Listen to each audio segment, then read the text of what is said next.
শোন, এক সময় তো আমিও নাস্তিক ছিলাম, একদম তোর মতন।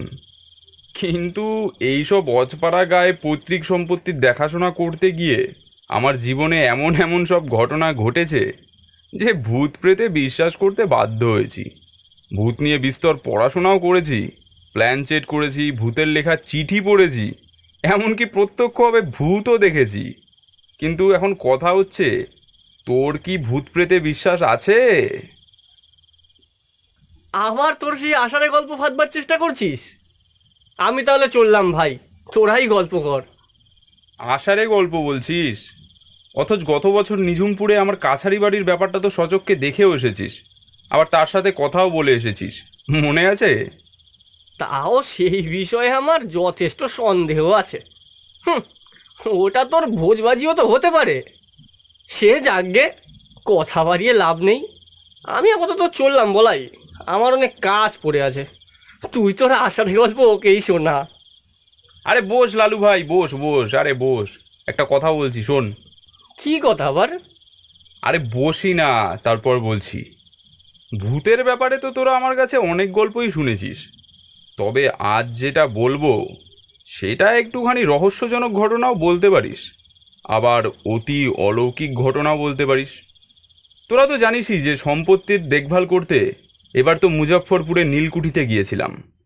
তো সেই নীলমহলে নিজের সমস্ত কাজ ছেড়ে আমার নায়েব মশাই শিবসদয় বাবুর ঘাড়ে সমস্ত কাছারি বাড়ির দায়িত্ব দিয়ে গত পরশুদিন বাড়িতে ফিরবো বলে স্টেশনে সবে এসে ঢুকেছি, তখন ঘড়িতে তাও ধরে নে না ওই রাত 8টা কি 8:15 বাজে। টিকিট কাটবো বলে টিকিট কাউন্টারে গিয়ে দাঁড়াতেই একজন বয়স্ক স্টেশন মাস্টার কোনো রকমভাবে টিকিট কাউন্টারের জানলা থেকে উকি দিয়ে আমাকে আগা পাঁচতলা ভালো করে দেখে নিয়ে বললেন, দেখছেন না বাইরের কি অবস্থা? রাত 8:30 ট্রেনটা প্রায় 3 ঘন্টা লেট চলছে। লাইনে জল জমেছে। আগামীকাল সকালের আগে হাওড়া যাওয়ার কোনো ট্রেন নেই। মশাই পারলে বাড়ি ফিরে যান। রাত্রে আর কি অন্য কোনো ট্রেন নেই? কথাটা জিজ্ঞেস করাতে তিনি বললেন, ট্রেন ট্রেন একটা আছে বটে, সেটা 10:30 নাগাদ আসার কথা। লোকাল ট্রেন কলিয়ারি পর্যন্ত যাবে, তবে আজ কখন আসবে তারও ঠিক নেই। কি আর করব, অগত্যা জনহীন ফাঁকা স্টেশনের একটা বেঞ্চে গিয়ে বসলাম। ফিরে যাওয়ারও উপায় নেই, পথের অবস্থা ভালো নয়। এক হাঁটু কাঁদা ঠেলে কোনো ক্রমে স্টেশনে পৌঁছেছিলাম। ভাবলাম রাতে ট্রেন না পেলেও সকালে তো একটা না একটা ট্রেন আসবেই, তাই সেটা ধরেই না হয় বাড়ি ফিরে যাব। অতঃপর ট্রেনের অপেক্ষা করা ছেড়ে দিয়ে স্টেশনেই রাতটা কাটাবো বলে বেঞ্চিতে ব্যাগটাকে মাথায় দিয়ে শুয়েই পড়লাম। রাত বাড়ছে, আর ঝোড়ো হাওয়ার সাথে বৃষ্টিটাও ক্রমশ বাড়ছে। দেখলাম স্টেশন মাস্টার তার অফিস ঘরে তালা বন্ধ করে বাড়ি চলে গেলেন। পুরো স্টেশনটায় এখন আমি সম্পূর্ণ একা, আর কোথাও কোনো জনমানবের চিহ্ন মাত্র নেই। স্টেশনের একপাশের পোস্টে গ্যাসবাতির সামান্য আলো টিমটিম করে জ্বলছে। ঠান্ডা হাওয়ায় চোখটা লেগে এলো, চাদরটা গায়ে টেনে দিয়ে ঘুমিয়ে পড়লাম। কতক্ষণ ঘুমিয়েছিলাম জানি না, আচমকাই দূর থেকে ভেসে আসা একটা ট্রেনের হুইসেলের শব্দে আমার ঘুম ভেঙে গেল। ধরফর করে উঠে বসতেই দেখলাম ঝুকঝুক শব্দ করে হুইসেল দিতে দিতে দূর থেকে একটা ট্রেন এগিয়ে আসছে। ধরে প্রাণ এলো, তাড়াতাড়ি করে নিজের বাক্সপাটরা নিয়ে গিয়ে প্ল্যাটফর্মের সামনে এগিয়ে গিয়ে দাঁড়ালাম। বৃষ্টিটা তখন খানিকটা ধরে এসেছে দেখলাম। রাত কটা বাজে তার দেখার সময় পাইনি। যাই হোক, ট্রেনের বয়লারের থেকে নির্গত একরাশ কালো ধোঁয়ায় স্টেশন চত্বর আরও মিশ কালো করে দাঁড়াতেই কামরায় ঢুকে দেখি কামরার সমস্ত বাতি নিভিয়ে দিয়ে বোধহয় যাত্রীরা ঘুমিয়ে আছে। বাতি জ্বালালে অন্য যাত্রীদের অসুবিধা হতে পারে ভেবে কোনো রকমে অন্ধকারে এদিক ওদিক হাতড়ে একটা বেঞ্চে খানিকটা জায়গা ফাঁকা পেয়ে বসে পড়লাম। আমি যে জায়গায় বসেছিলাম বুঝতে পারলাম আরেকজন লোক যথাসম্ভব চাদর গায়ে পুরো বেঞ্চিটা জুড়ে গুটিসুটি মেরে নিদ্রা দিয়েছেন। বেশ অনেকক্ষণই অন্ধকারের মধ্যে ছিলাম। ততক্ষণে আমার চোখ মোটামুটি সয়েই এসেছিল। তাই আমার আশেপাশের দৃশ্য দেখে বুঝতে পারলাম যে কামরার যাত্রীরা যে যেখানে ফাঁকা পেয়েছে তারা সেখানেই চাদর মুড়ি দিয়ে ঘুমোচ্ছে।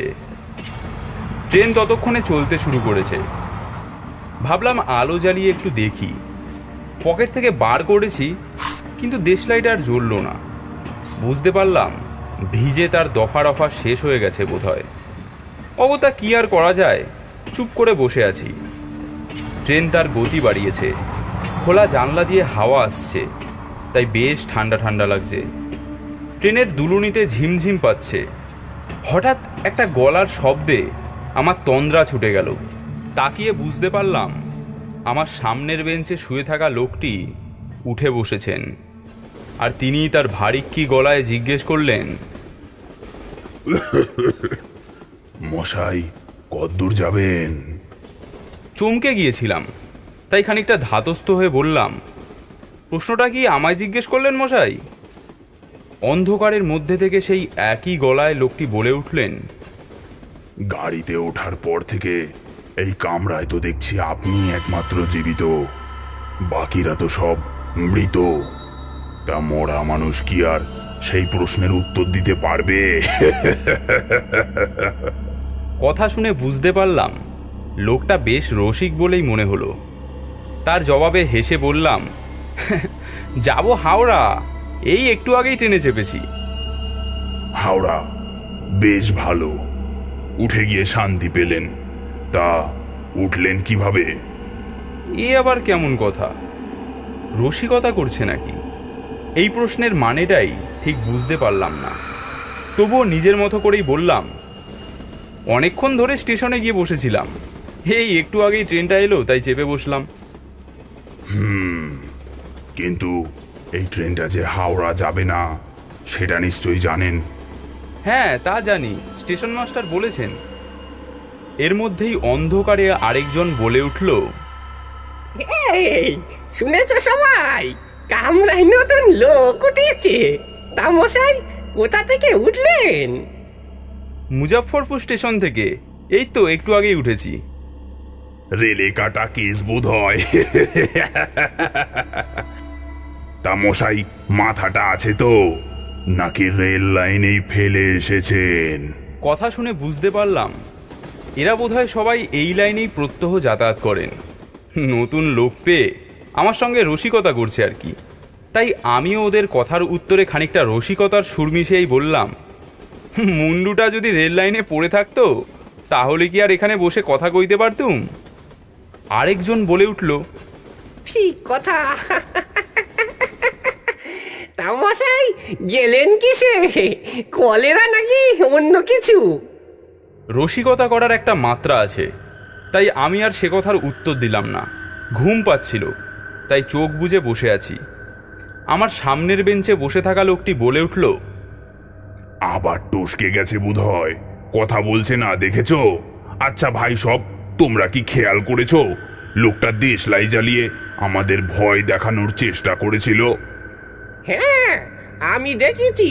বেটা ভূত হয়েও ভূতকে মারতে চায়। ওই ওই টিটি সাহেব এসে গেছেন, তাকে বলে দেবো নাকি? অন্ধকারে কে টিটি, কোন লোক, কোন দিক থেকে আসছে তা কিছুই বুঝতে পারলাম না। তবে এইটুকু স্পষ্ট বুঝতে পারলাম যে ইতিমধ্যেই আমার পাশে একজন লোক এসে দাঁড়িয়েছে। সে এসে কেমন যেন সাহেবী গলায় বলল, তোমরা মিছি চেঁচামেচি করিতেছ কেন? তোমরা কি জানো না ট্রেনের মধ্যে বাকিরা সবাই শান্তিতে ঘুমাইতেছে? একজন অন্ধকারের মধ্যে বলে উঠল, দেখেন না সাহেব, এই উটকো ভূতটার কি সাহস! দেশলাই, তুই থাম, তোতলা ভূত কোথাকার। দেখুন সাহেব, এই ভূতটি দেশলাই পকেটে নিয়ে মরেছে বোধহয়, নিজে আগুনে পুড়ে মরেছে, তাই আমাদেরকেও জ্বালিয়ে মারতে এসেছে। তক্ষুনি দেখলাম আমার পাশে দাঁড়িয়ে থাকা লোকটি আমাকে উদ্দেশ্য করে বলল, টিকিট প্লিজ। আমি আমার বুক পকেট থেকে টিকিট বার করে টিটির হাতে দিতেই টিটি সাহেব এমনভাবে হেসে উঠল যে আমার বুক কেঁপে উঠল।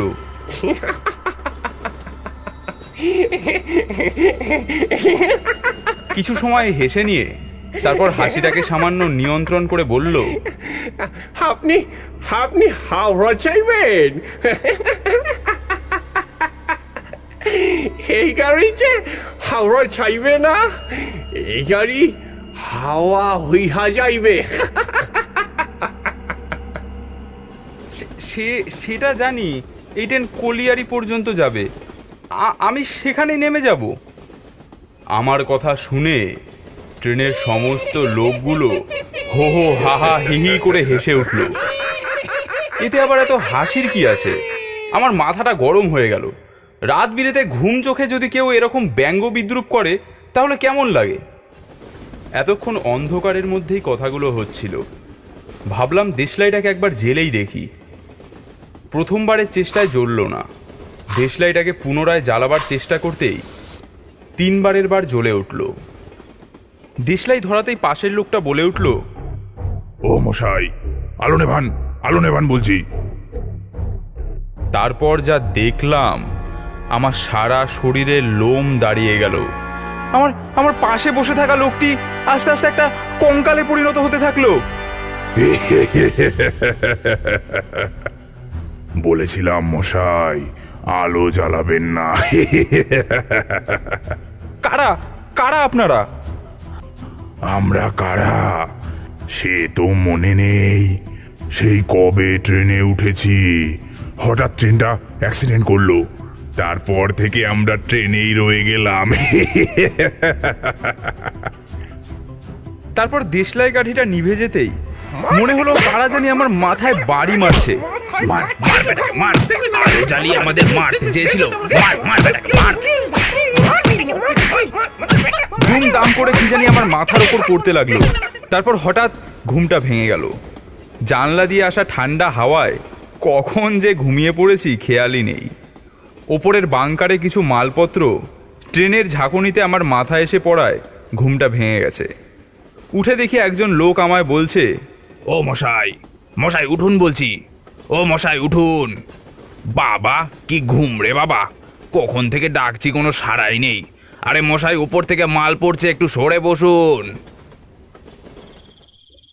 আমি আগেই বলেছিলাম গেয়া যা দিচ্ছে বেটা সব ঢপের চপ।